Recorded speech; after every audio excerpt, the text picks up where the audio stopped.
Essence, gaz, électricité, l'augmentation des prix de l'énergie va-t-elle provoquer des révoltes sociales en Europe? En tout cas, de l'Italie à la France, en passant par l'Espagne, les gouvernements ont pris les devants pour éviter toute contestation. Semble-t-il, avec nous pour en parler, Laurence Lepoder, bonsoir. Bonsoir. Soyez la bienvenue. Vous êtes professeur de gestion de crise et d'économie à la Cage Business School à Paris. Avec nous également Anna Hubert en direct de Bruxelles. Bonsoir, merci d'être avec nous sur TV5. Vous êtes journaliste à Contexte, site d'information en ligne. Vous travaillez sur les politiques françaises et européennes dans la rubrique énergie et climat. Avant de vous donner la parole à toutes les deux, voici les chiffres pour bien comprendre. Théa Bazdarevich nous rappelle l'ampleur de ces augmentations. Les chiffres donnent le vertige. Plus 250% de hausse des prix du gaz en moins d'un an en Europe. Plus 175% en Asie depuis janvier. Les prix du carburant battent eux aussi tous les records. Mardi, pour la première fois depuis 3 ans, le prix du Brent a dépassé les $80. Dans leur sillage, le prix de l'électricité atteint également des niveaux historiques. Un phénomène mondial qui n'épargne aucun pays. On est en tout cas inquiet parce que les marchés européens de l'énergie déraillent, qu'on ne sait pas si ça va continuer ou s'arrêter. Alors, comment expliquer cette flambée? Après 2 ans de crise sanitaire, l'économie repart enfin, notamment grâce au vaccin.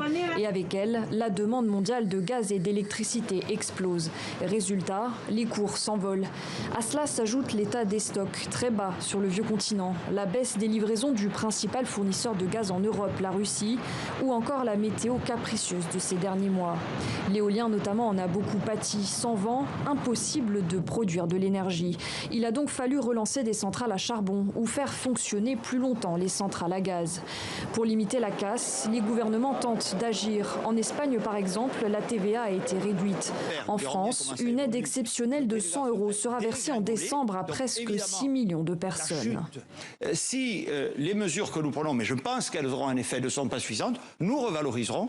Mais l'impact sur le portefeuille se fait déjà ressentir. À la pompe en France, les prix du gasoil et du samplon 95 ont augmenté de 15%.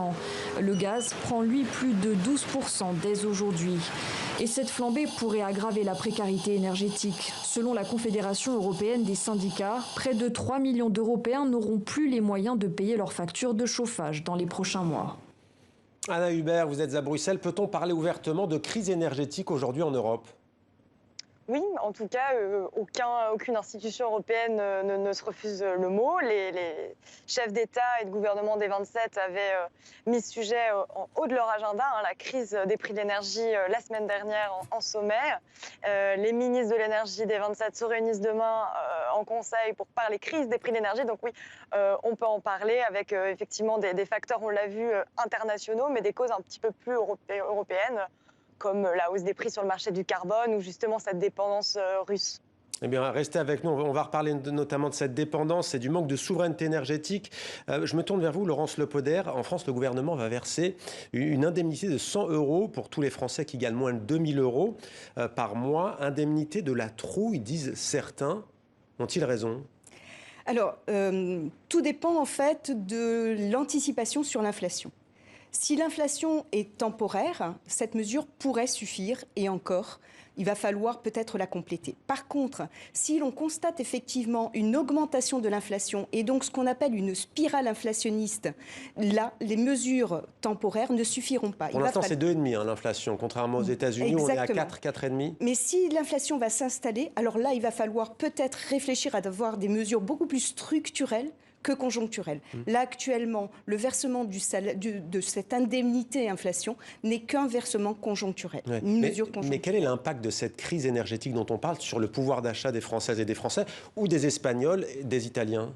Alors, il faut savoir que ces dépenses-là, les dépenses en énergie, en électricité, c'est ce qu'on appelle des dépenses un peu contraintes. On ne peut pas faire autrement. Et ça représente à peu près 40% du revenu disponible.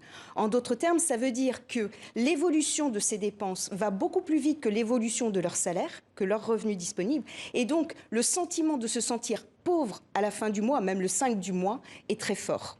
Alors, j'aimerais prendre l'exemple de l'Italie avec vous, Anna Hubert. On parlait de la France, mais est-ce que ce n'est pas un pays emblématique, au fond, du manque de souveraineté énergétique ? L'Italie met 3 milliards aujourd'hui sur la table, mais depuis plus de 30 ans, elle ne produit plus d'énergie nucléaire. Elle est extrêmement dépendante, notamment vis-à-vis du gaz. Oui, il y en a d'autres. Il y a les pays européens sont chacun peuvent déterminer chacun leur mix énergétique et donc la part du gaz est beaucoup plus élevée dans certains pays au sud de l'Europe, également à l'est. Qu'en France, qui produit, en tout cas, pour qui le nucléaire représente 72% du mix énergétique. Donc effectivement, ces pays-là vont être les plus enclins à demander, on parlait de réformes peut-être plus structurelles, à demander des réformes d'ampleur du marché du gaz ou même du marché de l'électricité, puisqu'on sait que la fixation des prix de l'électricité dépend pour beaucoup des prix du gaz dans ces périodes de crise. Donc effectivement, si la crise touche tous les pays européens, certains, et notamment ceux qui sont dépendants du gaz, et du gaz russe, bien souvent, de ces grosses pipelines de gaz qui nous arrivent de Russie, ceux-là sont plus à même de demander des réformes structurelles à la Commission européenne. Est-ce qu'il n'y a pas un dilemme tout de même, Anna Hubert, parce que l'Europe, elle doit tenir des engagements en matière de réduction de CO2. Donc, soit elle abandonne, ou en tout cas, elle réduit les énergies fossiles et le pétrole, soit elle se tourne vers le gaz, mais dans ces cas-là, ça veut dire dépendance à la Russie. Exactement, exactement. Et là, la Commission européenne freine des quatre fers, puisqu'elle vient d'annoncer son paquet climat mi-juillet. Donc, effectivement, pour diminuer la dépendance aux fossiles. Et en même temps, on voit bien que là, on a un recours accru au gaz, on a besoin du gaz, on met même l'argent, on parle même peut-être d'achats groupés pour être plus forts, nous les Européens, pour acheter du gaz aux Russes. Alors qu'en même temps, il y a ce message contradictoire qui émane de la Commission et des institutions qui disent qu'il faut sortir des fossiles, il faut sortir du gaz qui ne peut être qu'une solution de transition. C'est pour ça que la Commission aimerait que, par exemple, les renouvelables ou les mesures d'efficacité énergétique soient des solutions face à la hausse des prix, sauf qu'effectivement, booster le renouvelable, ça ne se fait pas en 3 jours, ça ne se fait pas même en 3 mois, si tant est que la crise se résolve au printemps prochain. Et en attendant, un arsenal de mesures conjoncturelles et plus structurelles. Alors justement, ça c'est sur le long terme, mais tout de même, vous qui êtes spécialiste de la gestion de crise, en France par exemple, il y a une élection présidentielle qui approche, donc il faut agir, il faut éviter de revoir le spectre des Gilets jaunes, qui d'ailleurs continuent de manifester, ont repris il y a quelques semaines. Mais prenons le cas de l'Espagne. Est-ce que ça vous paraît plus judicieux de baisser la TVA sur l'électricité, par exemple, énergie incontournable, plutôt que de donner une prime de 100 € qui, en fonction de l'inflation, peut ne pas valoir grand-chose? Alors, là, vous parlez spécifiquement de la TVA. Pourquoi pas? Ça peut s'analyser, ça peut être une mesure d'accompagnement. Par contre, à aucun moment on ne pourra jouer sur la taxe sur les produits énergétiques. Pourquoi? Parce que, comme vous le dites si bien, on est à 6 mois des élections électorales. L'électorat d'Emmanuel Macron, c'est quand même une classe assez aisée, sensible aux enjeux climatiques. En d'autres termes, on ne peut pas réduire la taxe sur les produits énergétiques. Donc, une des solutions peut-être alternative et très conjoncturelle serait de baisser la TVA. Sauf que si on commence à travailler sur la TVA, on peut... D'abord, il y a un coût en termes de recettes fiscales qui n'est pas négligeable pour le gouvernement. Exactement. Ça peut être très préjudiciable pour le gouvernement. N'oublions pas que ces taxes permettent aussi de financer les énergies renouvelables. Donc là, il y a aussi un enjeu politique qui se manifeste là. Mais peut-être que si on commence à baisser la TVA, on pourrait ne pas pouvoir la réaugmenter. Oui, c'est le dilemme aussi. Anna Hubert, vous l'avez évoqué, ce sommet la semaine dernière des dirigeants des 27 de l'Union européenne, il y avait bien entendu la crise avec la Pologne, mais surtout la crise énergétique. On a le sentiment qu'il y a quelque chose qui coince à nouveau entre les 27, ce qui n'est pas un scoop quand on connaît le fonctionnement de l'Union européenne, mais pourquoi il y a des différences et pourquoi ils ont du mal à s'entendre sur des mesures structurelles que vous évoquiez? Oui, en fait, je pense que chacun tape un petit peu sur ce qui l'arrange pour expliquer cette crise et puis l'expliquer aussi à son électorat. Certains pays de l'Est, on pense par exemple à la Pologne, accusent le marché du carbone et la spéculation, alors que la Commission essaie de le défendre et dit non, ça peut-être n'explique que 20% finalement de la hausse des prix. D'autres accusent, toujours à l'Est, notamment le paquet climat, les mesures climatiques dont je parlais, celles qui ont été présentées à la mi-juillet par la Commission européenne. Là, la France, qui veut booster son nucléaire, dit justement qu'il faudrait être moins dépendant de la Russie et revoir l'approvisionnement en gaz. D'autres voudraient, comme la Commission, booster les renouvelables, le Luxembourg par exemple.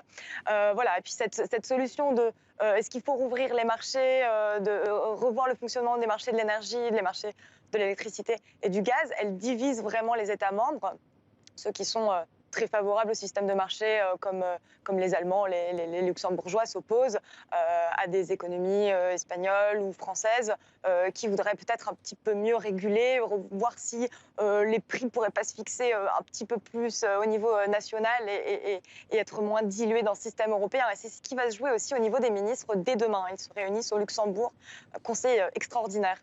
Alors, est-ce qu'il y a les ingrédients sont-ils réunis pour une révolte sociale dans plusieurs pays d'Europe, selon vous? Alors, certains éléments le sont. Par contre, ce que l'on ne peut pas connaître, c'est l'élément détonateur. Tous les éléments sont là. Il y a des éléments de fragilité dans tous les pays de l'Europe. Par contre, l'élément détonateur est toujours incertain. Ça peut être, par exemple, comme pour les Gilets jaunes, cette fameuse taxe carbone. Mais en France, ça peut être un tout autre élément, un discours mal compris, une parole un petit peu dénaturée, etc. Donc on ne peut pas savoir si ça va vraiment déclencher en tant qu'élément détonateur d'une crise. Ouais. On évoquait avec Anna Hubert l'aspect plus à long terme, si je puis dire. Selon vous, aujourd'hui, c'est quoi l'alternative en termes de politique économique s'agissant des énergies qui pourrait justement être équitable ? Alors, de fait, je suis aussi plutôt impliquée sur plutôt de la macroéconomie écologique. Je pense que un plus grand développement dans le mix énergétique serait une solution. Je suis convaincue, et beaucoup d'entre nous le sont aussi, qu'il faut absolument agir et réduire les énergies fossiles concernant nos enjeux climatiques. Donc ce sont des enjeux qui sont extrêmement importants et qui vont peut-être peser dans cette campagne électorale. Alors, dernière question, même question pour vous, Anna Hubert, en quelques mots. Y a-t-il un risque ou non de révolte dans certains pays d'Europe ? On l'a vu, l'Espagne a déjà fait face à des manifestations. La première, à la fin de l'été. Le Royaume-Uni également est très touché, même si on sait qu'il ne fait plus partie de l'Union européenne en tant que tel. Mais effectivement, le phénomène gilet jaune est vraiment craint à Bruxelles. Ils étaient peu nombreux à l'époque où ils étaient plutôt sur les trottoirs, les ronds-points français. Ils étaient peu nombreux à s'être déplacés jusqu'à Bruxelles, mais la Commission l'a bien en tête.